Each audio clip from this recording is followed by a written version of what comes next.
everyone. I am Ian Ziskin, president of Exec Excel Group and lead author of a new book called Transformational, the secret sauce for leading transformational change, which I'm very excited to say will be released in May of 2022.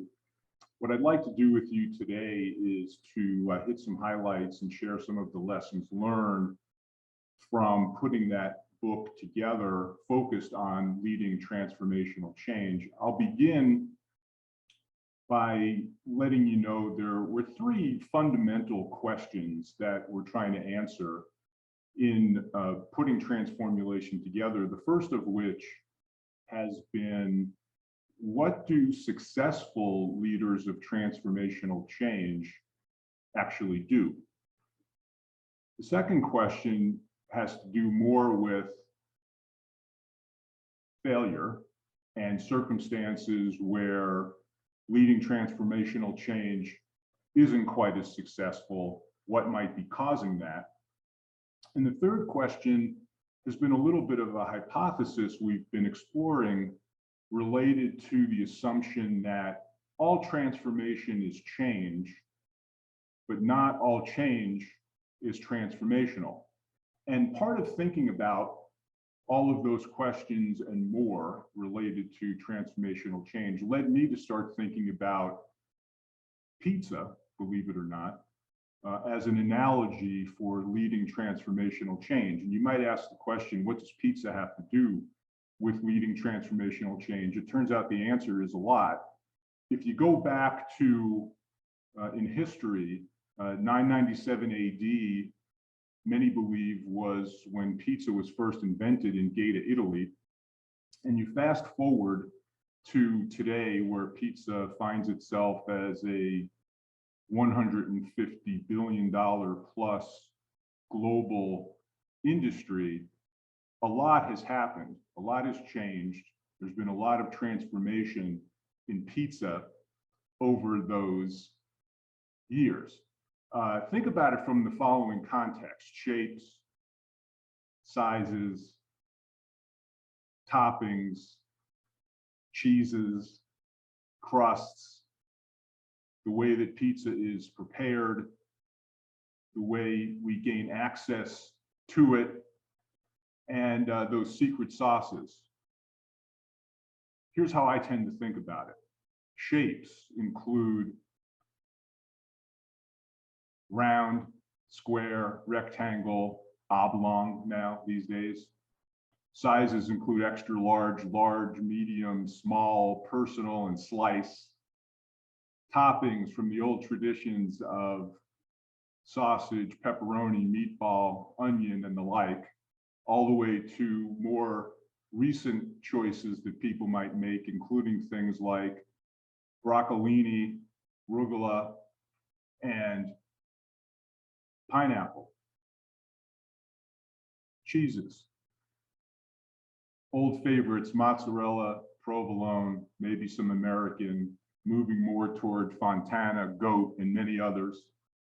And what about crusts? White, wheat, gluten-free, flatbread, focaccia. It's almost endless. Now people are talking more and more about cauliflower. Cauliflower? Preparations. Could be a pizza oven, could be a regular oven, could be a brick oven, could be a microwave oven, could be a toaster oven, all being used to prepare fresh and frozen varieties of pizza. What about our options for access? Dine in, take out, take and bake, delivery. And finally, those secret sauces: the reds, the whites, the pesto, barbecue, kebab, and an endless array of spices from around the world. What's the point? I think pizza serves as an incredible analogy for leading transformational change, a pizza analogy, if you will, from the perspective of it's been challenged in many ways over many years. Many people think it's awesome. There's a tradition of pizza that's been around for now centuries, but it continues to evolve and change. And I've learned as we were putting this book together that there are a variety of things that are also evolving and changing that necessitate leaders to reconcile some competing priorities and master some paradoxes of seemingly incongruous things. It's really not so much about either or winners and losers, as much as it is about what I would describe as the beauty of and. There are 7 such paradoxes that need to be mastered that we talk about in the book. I'll only mention a couple here as examples. One might be past and future. When we think about leading transformational change, most of our orientation is toward the future, when individuals or teams or organizations or societies or the world as a whole will somehow be better and improved when we change certain things. And that future orientation is absolutely essential. However, I'd also argue equally important is an emphasis on the past, understanding what got us here, what are the things that need to be preserved and protected. Fundamentally, the past really serves as the foundation for change, and the future very often serves as the roadmap for transformation. And my way of thinking about it is we need to respect the past while at the same time falling in love with the future. One other example of a paradox that needs to be mastered is the sense of speed and rhythm. Most discussions of leading transformational change tend to take us into a conversation about we need to move faster with a stronger sense of urgency to get things done ahead of the pace of change. That also remains true. However, if you talk to musicians, most of them would say the song is not improved by playing it faster. The song is improved by having the appropriate rhythm, making sure everyone is on the same page, playing off of the same song sheet in harmonious ways. And the way I tend to think about reconciling this competing priority of speed and rhythm is that speed without rhythm basically is noise. Speed and rhythm makes for beautiful, harmonious music at the appropriate pace, but it also makes for highly successful transformational change. As I was going through putting this book together as the lead author, I've always thought about books being something where you're attempting to help the reader learn something new and gain some new perspective. Well, it also turns out that I had a lot to learn about leading transformational change, and there were a handful of ahas that came up for me that I wanted to share with you because they were important lessons. One of which has to do with the importance of leaders in leading transformational change. Obviously, the ability to drive transformational change in many ways begins with the role that specific individual leaders play. However, it turns out there's something that's even more important than the role that leaders play, and that is the importance of leadership. By that, I mean that people can play a leadership role in leading transformational change at any level in the organization, irrespective of title, job responsibilities, or compensation. It's really about what they do and how they play in the areas of leading transformational change that matters most, and much more so than the role of individual leaders. A second aha moment for me was, to paraphrase Thomas Edison, there's a fine line between vision and hallucination. Quite often you'll hear people talk about the extreme importance of having a vision of change and where you're trying to take an individual or a team or an organization or a society in leading transformational change. And vision, of course, is extraordinarily important. However, what I've learned is there's something that's even more important, and that is having an execution plan that everybody can get their arms around, understand, be part of, and embrace. Strong vision without a strong execution plan does not yield the results that you would ordinarily expect.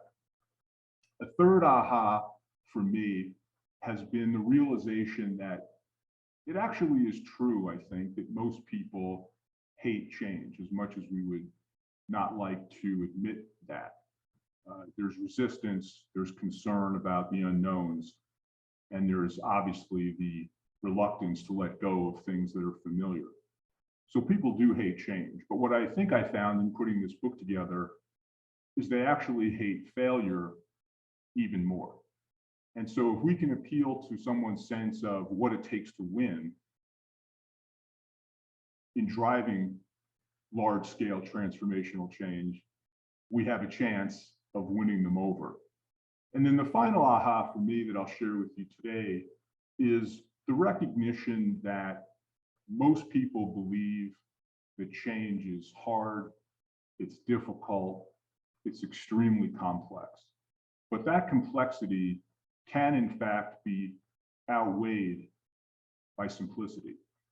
Simplicity of message, simplicity of priorities, simplicity of the role that we're asking people to play in contributing to transformational change actually turns out to be a fairly good antidote to some of that complexity that people are very, very concerned about, and understandably so. In pulling all of this together, it actually turned out that there really is a secret sauce for leading transformational change that we began to identify. It's got 10 ingredients that we talk about in the book. I'll only mention a few here today for our purposes.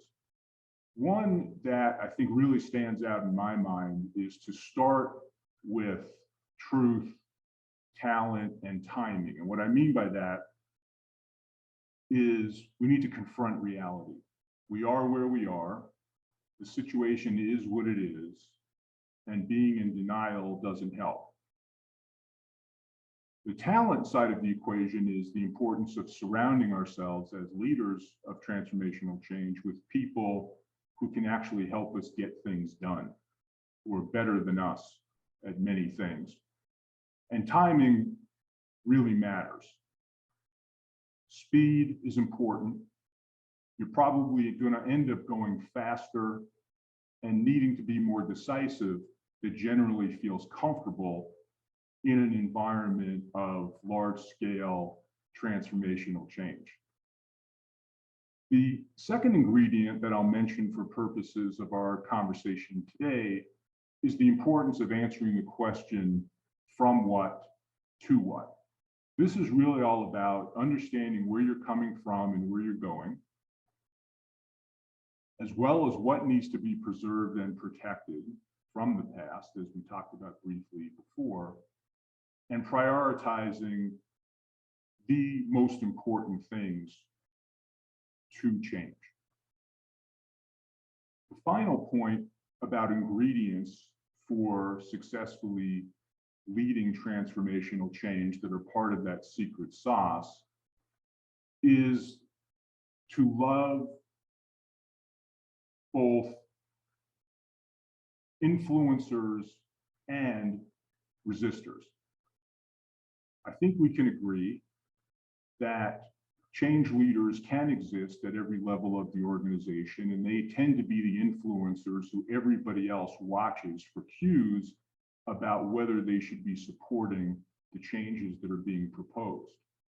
Well, generally speaking, there are also resistors who come across as skeptics who are pushing back, asking some important and tough questions.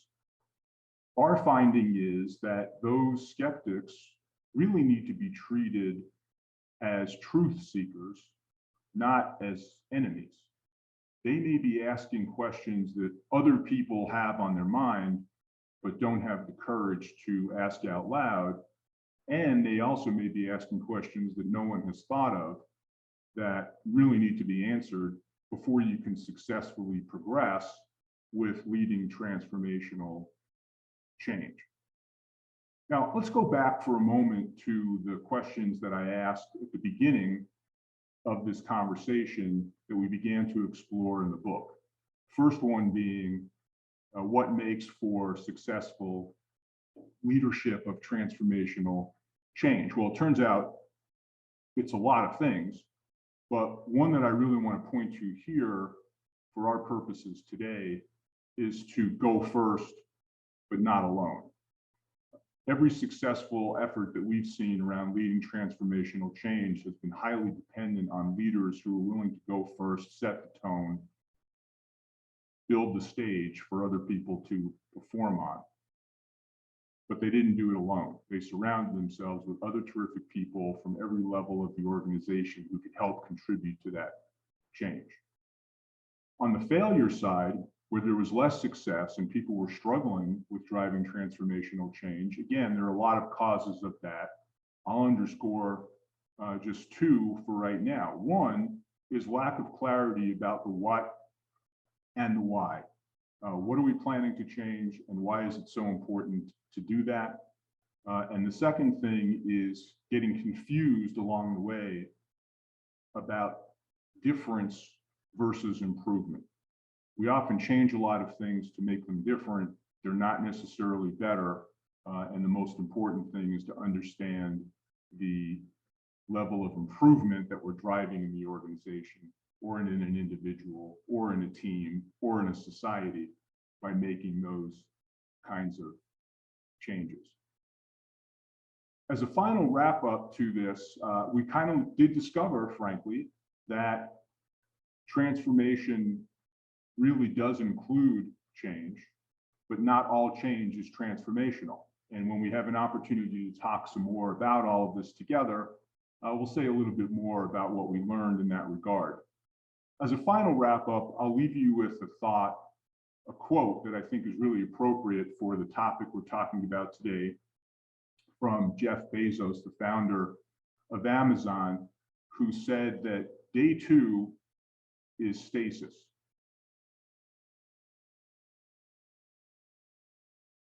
Followed by irrelevance,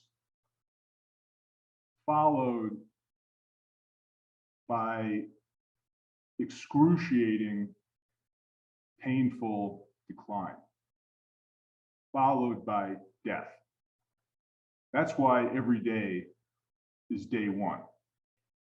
So my advice to all of us who are trying to lead transformational change is to make every day day 1.